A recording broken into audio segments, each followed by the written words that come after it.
This episode of the Brewdat podcast is brought to you by Zilka & Co., your trusted regional brewing supply partner. Family owned for over 100 years of business, Zilka delivers world-class products at competitive prices with flat $5 delivery fee. No pallet or liftgate charges thanks to their own fleet of regularly maintained trucks. With locations in Allentown and Hunker and a technical brewer on staff, they provide the expertise and service your brewery deserves. Reach out to Brad Adelson in the show notes and let him know Brewdat sent you.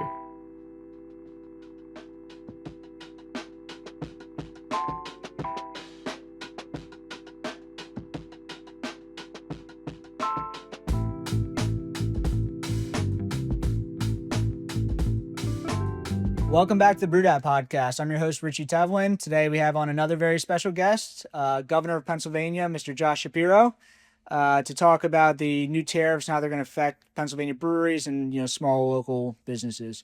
So thank you for joining us. Good to be with you, Richie. Thanks for having me, man. Yeah, really exciting. Like I said, we saw you at Fegley's Brew Works last week. I know you're a proponent of Pennsylvania brewing, Pennsylvania manufacturing. Yeah. So, with all these changes, it's great to see that you're talking to us, hearing our issues, and, making sure that we're a priority. So we appreciate that. Yeah, look, without question, I mean, let me just say, obviously, this world, Richie. You're one of the leaders in it. I'm not sure most Pennsylvanians know just how important craft breweries are for our Commonwealth's economy. We've got 500 craft breweries, and it generates about $5.4 billion in economic impact for the Commonwealth and employs about 30,000 of our fellow Pennsylvanians. So it's not just that it's great beer, right? This is big business. We are second in the nation when it comes to craft breweries, and I'm competitive. Number one in per capita. Yep, number one in per capita. I'd like us to be number one on every category by every measurement. So we've invested a whole lot of state money in marketing and research for guys like you, our companies that are doing this work. And so we're going to keep investing and keep, pushing as hard as we can on this front. We think this is really important. Definitely appreciate it. So with these changes, I guess, how are these tariffs? Unless you're living under a rock, the tariffs are coming. They're affecting everybody, but brewers specifically, how are the tariffs going to affect Pennsylvania craft brewers specifically? Yeah, I know with the trade war that Donald Trump started, literally one man pushed a button and started this war, created total chaos, created massive fluctuations in the market. And there's all these different economic terms and indicators that are getting thrown around. And I get that can be very, very confusing. So as you point out, I went to Fegley's in the Lehigh Valley the other day, great craft brewery in Pennsylvania. I think they've been around over 2 decades. Just to try and break this down in super simple terms, how the president's trade war is going to screw people over. So you walk into a brewery, you buy a can of beer, right? 75% of all craft brews come in an aluminum can. That aluminum, most of the time, comes from Canada. And so as a result of the tariff war with Canada, who's our number one export partner, so they're our number one trading partner in Pennsylvania, right? International trading partner. You've now increased the price of that can. So depending upon the volume, and this, that can might cost you, if you're doing a lot of volume, 15, 18 cents. For some of the smaller guys, it might be 22, 23 cents just in terms of volume. So the price of that can has now gone up 5, 6, 7, 8, 9 cents, right? Which doesn't sound like a whole lot of money that way, but when you talk about lots of cans, it's a problem. The malted barley that you're sourcing, a lot of folks are sourcing that malted barley from Canada.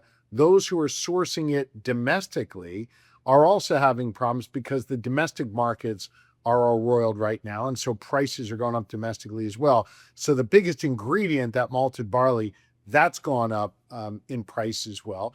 And then just the cost to operate the bar, the restaurant that it's in, that's gone up as well. Then you factor into that the employees that you employ at these places, right? They got to be able to make a few extra bucks to be able to provide what they need for themselves, their families, etc. So your wages have likely gone up as well, all because the president created this churn in our economy, I think, in a really stupid way. And that is the impact, a negative impact it's having on small businesses, particularly our small brewers that are such an important part of our economy across Pennsylvania. So sorry to kind of like wonk out or nerd out on you here, Richie, but like, it's just important to note that this isn't just something you look at for like, and it's Wall Street's problem, right? Forget Wall Street. This is something that's affecting our small businesses on main streets all across Pennsylvania. Definitely. Craft breweries consume a lot of raw materials. A lot of those are coming in internationally.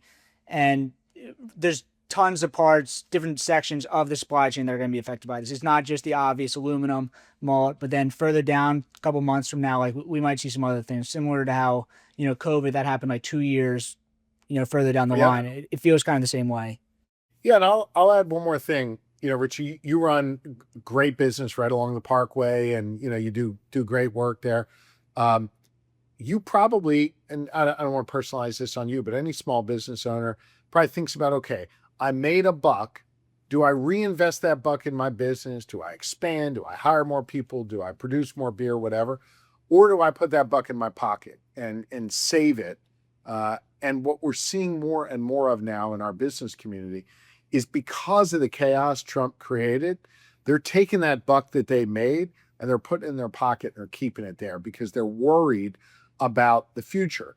And so when you're worried about the future, you don't invest. You keep that money back. When you're worried about interest rates going up, when you're worried about costs going up, you want to keep that money. When you keep that money on the sidelines and you're not reinvesting it, that's a real problem as well.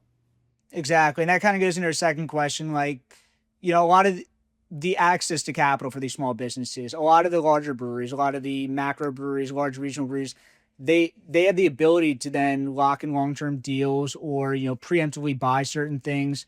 But small businesses, like how can Pennsylvania kind of support small businesses where like we don't have that direct access? Like maybe we're forced to then save that dollar and like, because we don't, like you said, the uncertainty, we don't know what the next steps are going to be. Yeah.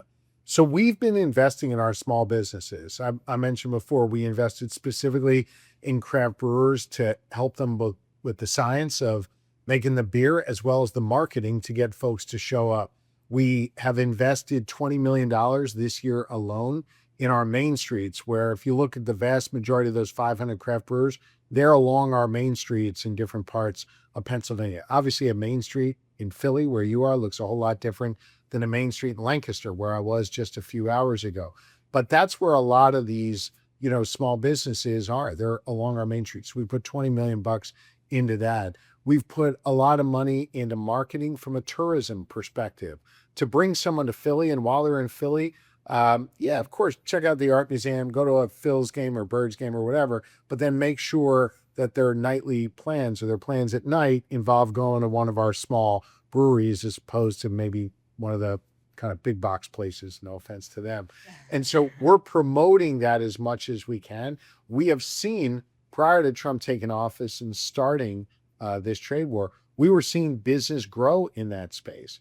In addition to that, I've tried to help business owners keep more money in their pockets by cutting business taxes, reducing what's known as the corporate net income tax, allowing small businesses to write off more of their expenses for employees' childcare, as just one example. So we're trying to put more money back in small business pockets. Unfortunately, the federal government seems to be working overtime, and the Trump administration is screw over our small businesses. Yeah, the breweries are really anchor businesses in a lot of these small towns, so it's really definitely important to kind of keep them healthy and alive. Yeah, Richie, you're right, man. You go to any main street, right? Again, you got one of these rural communities, one of these smaller communities. Main streets are kind of one-story buildings. Here in Philly, they're multi-story, but they all kind of got the same vibe, right? They're going to be successful when they've got that great coffee shop, a great brewery, a few of the cool small businesses where people want to go buy stuff, right? And maybe a great bakery, right? There's kind of a formula to this, and you guys are smack dab in the middle of that formula for success. And that's why we're working so hard to invest in you and protect you. You have the nucleus. So as most consumer goods, like industries, like brewing is, like we rely really heavily on marketing goods, like tap handles, T-shirts, merchandise. most of that, a lot of businesses really like 95% of that is coming from internationally. Like what are ways that like a small business owner like me can kind of like navigate, getting through something like this where like it really upends a lot of, the supply chain of where I'm normally getting my stuff, like really almost doubling the price overnight. It's very, very tough. And look, Richie, I don't want to bullshit you. I don't have a great answer for you. If you're if you're sourcing materials overseas that you need, whether it's for t-shirt or whatever, something in your business, we are certainly working with small businesses to help them source it locally here in Pennsylvania, ideally, or here domestically. But for some, I've talked to a lot of small business owners, including a baby store I was in earlier today in Lancaster. For some, the products that the consumers want just simply aren't available here. And so they're forced to look overseas, whether it's for the product or for that, the kind of raw material that they need to make that product. It's hard, and it didn't need to be this way. By Trump creating this fight with our friends and allies and the people who source you material every day, all he's done is made it harder for small businesses and make things cost a whole lot more. Yeah, a lot of it's overnight, the changes. We're kind of, how do we fix this? A lot of different changes in our business overnight. I mean, the good news is, clearly the president is hearing from the farmers that he's screwing over, the small businesses he's screwing over, because what he's doing is he's now backtracking off the original plan. I saw that. I just saw that. Yeah. Now, look, here's the problem. There's still chaos and uncertainty because I think you put like a 90-day pause on some, added tariffs on others. By creating all this confusion, it just makes it harder for small business owners. Think about it this way. When you're a small business owner, man, you're like, and you know this better than anybody, you're dealing with challenges every single day. It's like driving your car on a dark, windy road and it gets real foggy. And when it gets foggy, what do you do on that dark, windy road? You pull over and you sit tight and you keep, you keep yourself safe. It's what I think a lot of small businesses are feeling right now. They're pulling over, they're keeping their capital in their pockets. They're trying to be safe in the midst of all this chaos. And the chaos is being created by one guy and one guy alone, and that's Trump.